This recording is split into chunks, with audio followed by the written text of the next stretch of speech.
Dia fokus. Hadirin sekalian, kumpulan yang ketujuh dipersilakan Gufron Academy Johor Bahru.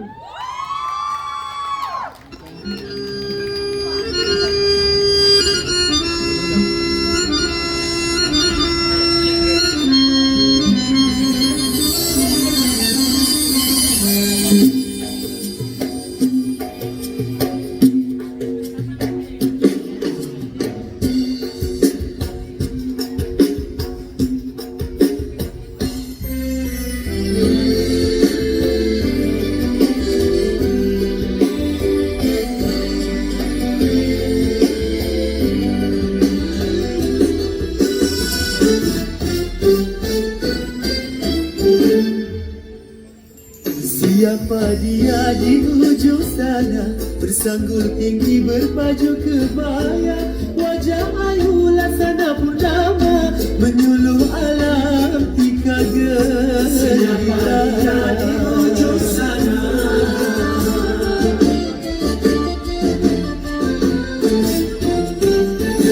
kebaya labu berwarna ungu dipakai dan kemas selalu. Adik mengeling abang terpaku, hati terpaut merintih kalbu. Kebaya labu berwarna ungu.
Dipakai dan kemas selalu. Adik mengeling abang terpaku, hati terpaut merintih kalbu. Kebaya labu berwarna ungu.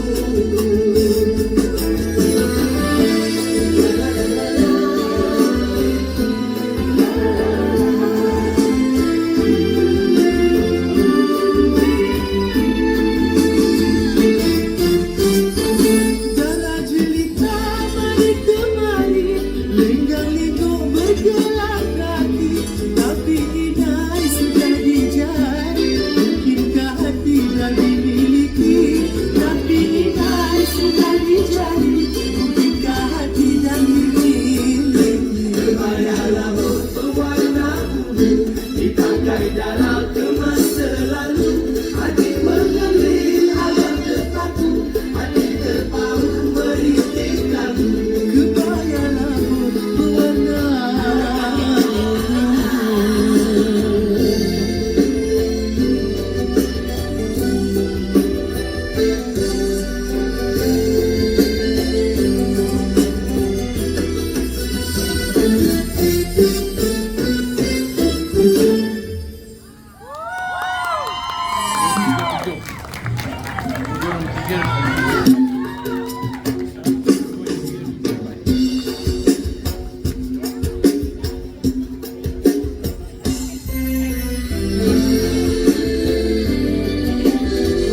Itu dia Gufron